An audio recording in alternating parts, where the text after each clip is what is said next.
नमस्कार, the fire में आप सबका स्वागत है।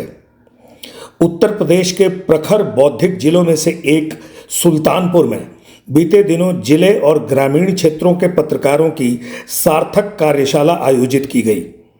मीडिया की विश्वसनीयता पर उठते सवाल कार्यशाला में हुए विचार विमर्श के केंद्र में थे। ये हालात क्यों पैदा हुए, इसके लिए सत्ता और मीडिया संस्थानों की भूमिका के साथ साथ खुद के भीतर भी झांकने की कोशिश हुई। श्रमजीवी पत्रकार यूनियन की सुल्तानपुर इकाई की ओर से पत्रकारिता नया दौर एवं नई चुनौतियां विषय पर आयोजित कार्यशाला इसी विषय पर समग्रता और व्यापकता के साथ केंद्रित रही। पत्रकारिता के चुनौती और संकट से भरे दौर में पत्रकारीय दायित्वों का नैतिक निर्वहन कैसे हो, इस पर वक्ताओं और प्रतिभागियों ने संजीदा और साझा विचार विमर्श किया।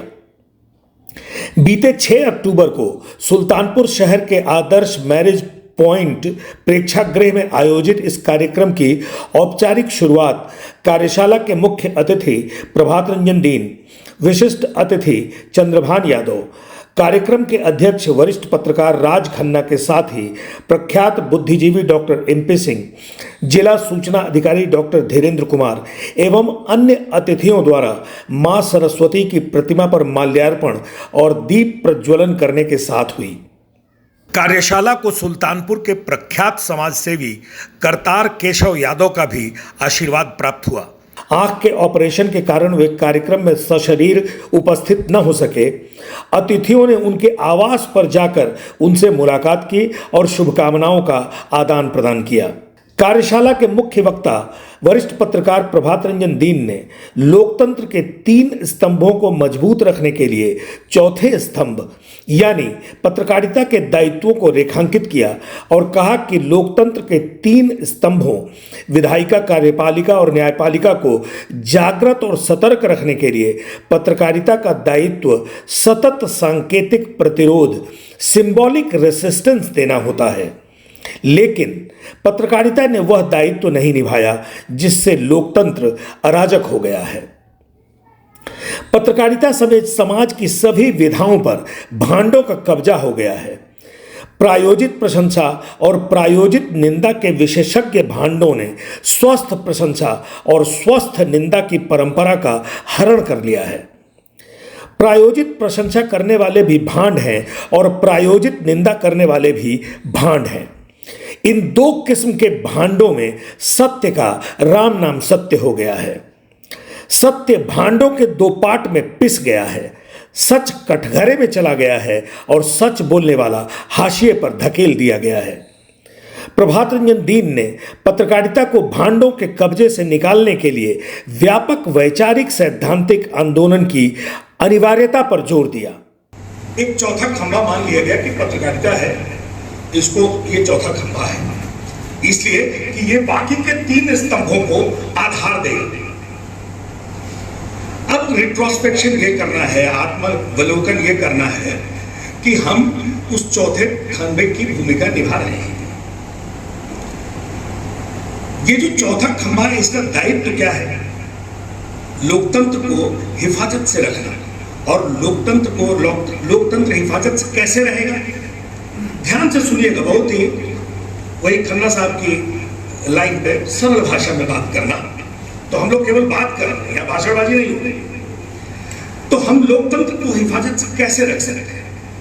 तो लोकतंत्र को हिफाजत से रख सकते हैं हम उसको एक सिंबॉलिक रेसिस्टेंस देते रहे, है कि नहीं, सांकेतिक प्रतिरोध देते रहे। तो मीडिया से अच्छा कोई भी ऐसी कोई भी विधा नहीं है जो डेमोक्रेसी को हिफाजत से रखने के लिए ये तीनों तंत्र अपने तरीके से जिम्मेदारी से काम करते रहें। उसके लिए हम एक सांकेतिक प्रतिरोध लगातार देते रहें।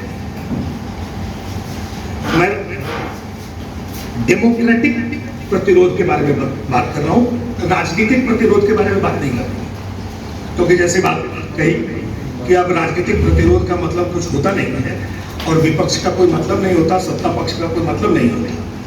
ये बस भारतवर्ष है, भारतवर्ष का लोकतंत्र है जहां ये सब सिस्टम चल रहा है। ऐसा कहीं है नहीं दुनिया। और अगर राजनीतिक प्रतिरोध अगर इतना ही सशक्त होता तो ये स्थिति थोड़ी होती कि इंडिया बना दीजिए तो कोई कहे गवर्नमेंट बना दीजिए, कोई कुछ कह रहा है, कोई कुछ कह रहा है, अनाप शनाप हो रहा है और चारों तरफ एक अराजकता का माहौल है। अब आप ये रियलाइज करें कि जो लोग या जो संस्था या जो संगठन जिसका दायित्व था, जिसका मूल दायित्व था कि हम डेमोक्रेसी के 3 जो मजबूत खंभे हैं उनको मजबूती प्रदान करते रहें, उनको सतर्क करते रहें, उनको उनकी जिम्मेदारी का एहसास कराते रहें, इसका जो सांकेतिक एक रेसिस्टेंस देने का काम था, क्या हम लोग कर रहे हैं? आप खुद सोचिए, क्या हम लोग कर रहे हैं? आप देखिए, आपको प्रतिध्वनि सुनाई पड़ेगी, आपको पूरे समाज की प्रतिध्वनि है, ये केवल मीडिया की नहीं है। मीडिया का, चूंकि मैं मीडिया प्रतिनिधि हूं, आप सब मीडिया प्रतिनिधि हैं और मीडिया के प्रतिनिधि होने के नाते हम लोग मीडिया कंसंट्रेटेड बात कर रहे हैं, लेकिन बात ये सब समाज की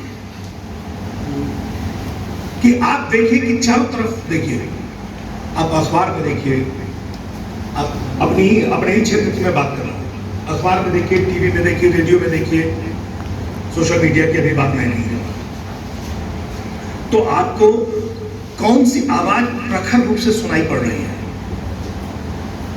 तो ध्यान देंगे, अगर आप सिंगल कॉलम डबल कॉलम के चक्कर में मत पड़िए, आप आइए थोड़ा दायरा खोलिए, अपना कान सतर्क करिए, एंटीना जागृत करिए, आप पाएंगे कि चारों तरफ केवल भांड बोल रहे हैं। सुनने में बहुत खराब लगेगा, खराब शब्द ऐसे अलोकतांत्रिक और संवैधानिक शब्द नहीं है, ये साहित्य में भांडों का इस्तेमाल बहुत हुआ है। तो भांड की आवाज सुनाई दे रही है, आप उठा लें। समाज के सारे क्षेत्र में की बात मैं कर रहा हूं कि समाज के सारे क्षेत्र में जो जेन्युइन बात करने वाले लोग हैं, जो सैद्धांतिक नैतिक बात करने वाले लोग हैं, वो हाशिए पर हैं, और जो प्रमुखता से जो आवाज जिनकी सुनाई दे रही है वो सब भांड है। I am very plain and straightforward to say so. ये मेरे अनुभव से, मैंने इसलिए कहा कि मैं अनुभव की किताब पढ़ता हूं और मैं जो आपसे बात करूंगा वो मैं कोशिश करूंगा कि आपको छुए, वो इसलिए कि ये ग्रंथों में नहीं है, मैं सीधे बात करता हूं। तो आप जो देखेंगे कि ये जो है चारों तरफ भांड, आप अखबार उठा लें, आप मीडिया टीवी चैनल उठा लें, आपको सब जगह वही सुनाई देंगे।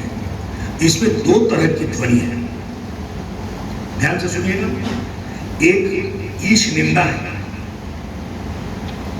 यानी जो निंदा कर रहा है, एक जो प्रशंसा कर रहा है।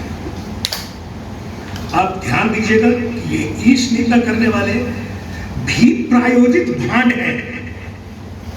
आप अंदर जाएं, इसकी छानबीन करें। मैं इन्वेस्टिगेटिव जर्नलिस्ट हूं और मैं बिल्कुल ही ठोक के कह रहा हूं, सार्वजनिक मंच पे कह रहा हूं कि इन्वेस्टिगेट करेंगे तो आप पाएंगे कि ये जो ईश निंदा करने वाले जो तथाकथित चेहरे हैं वो भी प्रायोजित मठों के भांड हैं। इनकी भी फंडिंग हो रही है और उन फंडिंग्स पर आप अब तो खैर खुल के भी बात आने लगी है। और जो सत्ता भांड है, सत्ता मठ से प्रायोजित भांड है, उनके बारे में तो कहना ही क्या है। तो ये दोनों भांडों का जो समुदाय है, ये सत्ता के जो पूरा सिस्टम है, केवल सत्ता ही सिस्टम नहीं है, सत्ता सिस्टम है, विपक्ष सिस्टम है, तो ये सारी जगह आच्छादित है और इन्होंने एक पूरा एक माहौल बना दिया है जिसको आप ये कह सकते हैं कि ये एक तरह का वो एक वर्चुअल फिल्म चली हुई है। और उसमें क्या हुआ कि उसकी पृष्ठभूमि में जो असलियत है वो ढक गई है। इसमें क्या ढक गई है, अब मैं थोड़ा पत्रकारी के उन मापदंडों पर आता हूं कि ये जो भांडों का जो आच्छादन है, इसमें 2 सवाल बहुत ही अजीब तरह से चक्करघिन्नी है, उनको पता ही नहीं चल रहा कि उसका जवाब क्या है। कि जैसे हम लोगों की एक परंपरा रही है, भारतवर्ष की परंपरा रही है स्वस्थ आलोचना और स्वस्थ प्रशंसा। कि हम जो आप अच्छा काम करेंगे हम प्रशंसा करेंगे, और जो आप अच्छा काम नहीं करेंगे उसकी हम निंदा करेंगे, उसकी आलोचना करेंगे। निंदा नहीं करें, आलोचना करें। साहित्यिक शब्द थोड़ा परिमार्जित करिए उसको। जो स्वस्थ आलोचना और स्वस्थ प्रशंसा ये आपको कहीं दिखाई दे रही है? आप अखबार उठा लें, आप टीवी चैनल उठा लें, रेडियो उठा लें, आपको स्वस्थ आलोचना कहीं नहीं दिखाई दे रही है, आपको स्वस्थ प्रशंसा कहीं नहीं दिखाई दे रही है। आपको सब जगह दिखाई दे रही है प्रायोजित प्रशंसा और प्रायोजित निंदा। अब प्रायोजित निंदा और प्रायोजित प्रशंसा के दो इसमें पार्ट में सच घिस रहा है, सच बिक रहा है, सच स्थापित नहीं हो रहा है। आप देखिए कि सच कहीं भी नहीं है, सच कटघरे में है। आप अगर सच बोलते हैं तो आप हाशिए बोलिए। कार्यशाला के विशिष्ट वक्ता एवं अमर उजाला अखबार के मुख्य उपसंपादक चंद्रभान यादव ने मीडिया की जिम्मेदारियों से लोगों को परिचित कराते हुए कहा कि खबरों को लेकर आज ट्रेंड बदला है। बदलते समय में पत्रकारिता भी बदल रही है। एक संवाददाता के समक्ष चुनौती रहती है कि वह खबरों पर स्टैंड कैसे ले। खबर छपने के बाद कल क्या होगा उसे इसका भी ध्यान रखना होता है। स्थितियां ऐसी आ गई हैं कि फैक्ट चेक करने के लिए आर्टिफिशियल इंटेलिजेंस तक के इस्तेमाल की बात चल रही है। ऐसे में हमारी जिम्मेदारी निरंतर बढ़ती जा रही है, खास तौर से ग्रामीण क्षेत्र की पत्रकारिता की। उन्होंने कहा कि जो जिले और तहसील के पत्रकार जो सूचनाएं देते हैं उसी सूचना के आधार पर कई बार बड़ी खबरें बनती हैं और संपादकीय तक लिखे जाते हैं, लेकिन सबसे ज़्यादा सवाल भी जिले और तहसील के पत्रकारों से ही होते हैं। इसलिए जिम्मेदारी और भी बढ़ जाती है। सोशल मीडिया की चर्चा करते हुए उन्होंने कुछ खबरों का जिक्र किया और कहा कि व्हाट्सएप पत्रकारिता के खतरे बहुत हैं, बहुत चौकन्ना रहने की जरूरत है। पत्रकारिता की भूख भी उसी तरह बदल रही है, दौर भी उसी तरह बदल रहा है।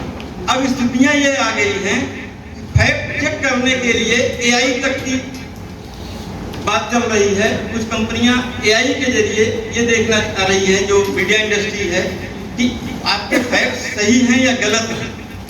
ऐसे में हमारी जिम्मेदारी निरंतर बढ़ती जा रही है। खास तौर से ग्रामीण क्षेत्र की पत्रकारिता दोनों तरह से, मतलब ये ऐसे मानिए कि जो आप फैक्ट देते हैं उसी फैक्ट के आधार पर, उसी सूचना के आधार पर एडिटोरियल भी लिखा जाता है और स्टेट ब्यूरो की खबर भी लिखी जाती है। लेकिन सबसे ज्यादा सवाल भी यहीं से होते हैं, इसलिए हमारी जिम्मेदारी कुछ ज्यादा ही बढ़ती है। मैं कुछ जो व्हाट्सएप स्कूल या व्हाट्सएप की पत्रकारिता का मैं कुछ उदाहरण आपके सामने रखता हूं कि किस तरह के खतरे हैं। कार्यक्रम की अध्यक्षता कर रहे वरिष्ठ पत्रकार एवं इतिहासकार राज खन्ना ने कहा कि मीडिया की ताकत पर लोगों का पूर्ण भरोसा रहा है। यह भरोसा क्यों डिगा है, इसे समझने के लिए हमें अपने भीतर भी झांकना होगा, समझना होगा कि इस ताकत का दुरुपयोग न हो। प्रिंट पर ही नहीं बल्कि न्यूज़ चैनल और रेडियो को लेकर भी आज पाठक, दर्शक और श्रोता संशय की दृष्टि में है। यह आज की सबसे बड़ी चुनौती और संकट है। एक दौर में मीडिया साधनों से विपन्न था, लेकिन उसके पास पाठक के भरोसे की प्रचुर पूंजी थी। आज साधन संपन्नता है, लेकिन साख के मोर्चे पर विपन्नता है। पूंजी से भौतिक संसाधन जुटाए जा सकते हैं, लेकिन भरोसा हासिल नहीं किया जा सकता। साधनों की दृष्टि से विपन्न थी, लेकिन उसके पास भरोसे की पूंजी बड़ी सशक्त थी। आज वो दौर आया है जब हमारे पास संसाधनों की प्रचुरता है, लेकिन हमारी भरोसे की पूंजी का क्षरण हुआ है।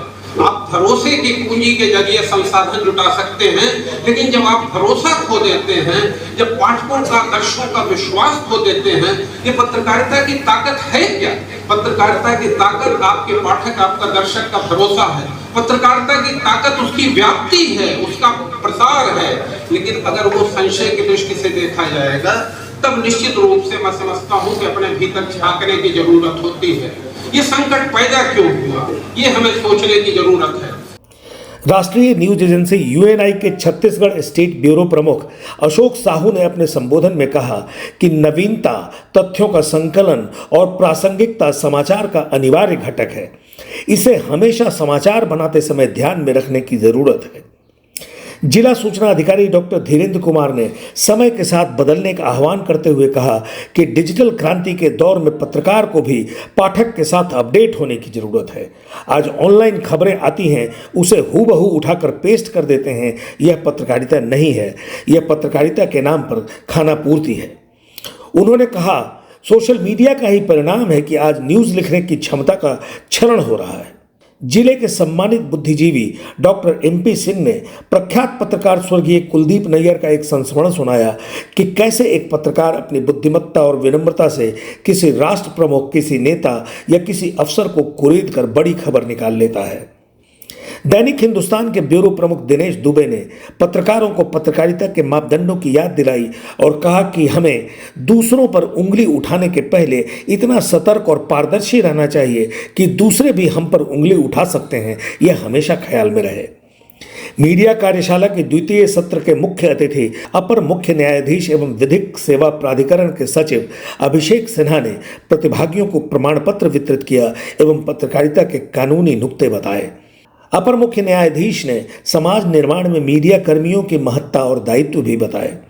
इस मौके पर वरिष्ठ पत्रकार प्रभात रंजन दीन ने पत्रकारिता के क्षेत्र में सक्रिय योगदान एवं खास रिपोर्टिंग के लिए दैनिक जागरण के जितेंद्र श्रीवास्तव, स्वतंत्र चेतना के योगेश यादव, दैनिक भास्कर के असगर नकी और भारत एक्सप्रेस समाचार के आशुतोष मिश्र को प्रशंसा चिन्ह देकर सम्मानित किया।